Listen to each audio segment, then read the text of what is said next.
My name is Lloyd Leslie. I'm from Tanzania. I'd like to thank you for this opportunity you've given me today. I have a simple question.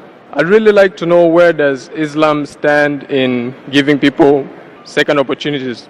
Because I believe as all human beings, we all make mistakes, but we tend to judge each other differently. If I break a glass or if I stab someone, it's okay, but it's different when someone commits adultery or kills. So how do you actually weigh sins? I just want to know that. How do you justify these things in Islam? Brother asked a very good question, that what is the Islamic viewpoint on giving someone a second opportunity? If you read the Quran and the Hadith, Almighty God does not give you second opportunity, He gives you hundreds of opportunities. Hundreds. Allah says that never despair at the mercy of Allah.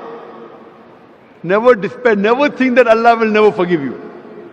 That's the reason every chapter of the glorious Quran, except for Surah Tawbah, chapter number 9, begins with the beautiful formula, Bismillah ar-Rahman ar-Rahim. In the name of Allah, most gracious, most merciful. You may have done maximum sins in the world, yet never think that Allah will not forgive you, as long as you repent. Now, in Islam, there are certain criteria for repentance. If you have done a sin, and if you repent, Allah will inshallah forgive you. To repent, there are some criteria. First, you agree what you're doing is wrong.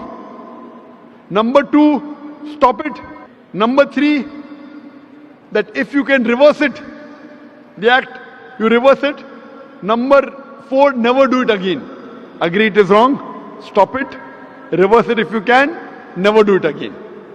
For example, if you have robbed, agree it is wrong. Point number two, stop robbing. Point number three, if you can return the thing you have robbed, return it. Point number four, don't do it again. If you have done adultery, for example, agree it is wrong, stop it, ask for forgiveness, you can't undo it.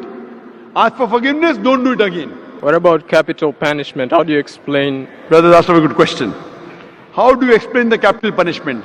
If someone has done adultery, what is the capital punishment?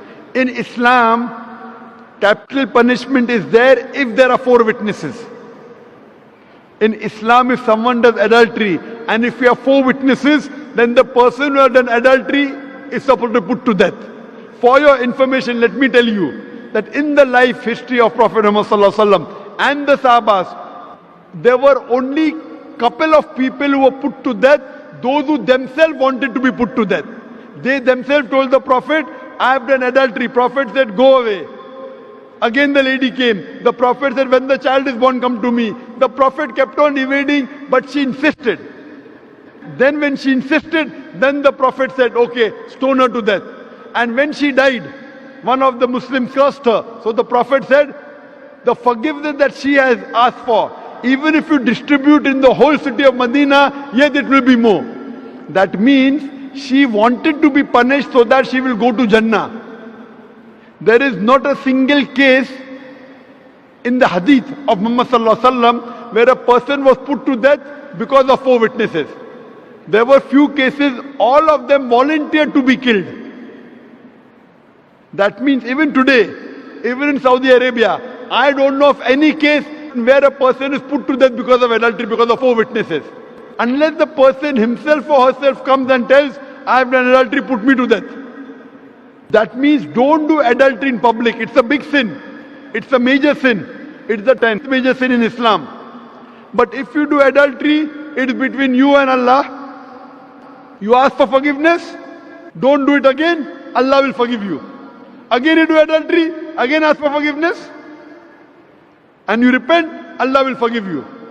The capital punishment only comes in the case where you do it publicly and if there are 4 witnesses who give witness. That means don't spoil the society. If you are doing hidingly, it's a sin. Don't do it, but you are doing alone. So all the punishments have got certain clauses in Islam. And Allah says that even if you have done a sin as much as a mountain, ask for forgiveness, Allah will forgive you. So in Islam, Allah is the God who is most merciful, most gracious, most benevolent. Whatever sins you have, you ask for forgiveness, Allah will forgive you. You change your lifestyle, repent correctly, and inshallah you'll go to paradise.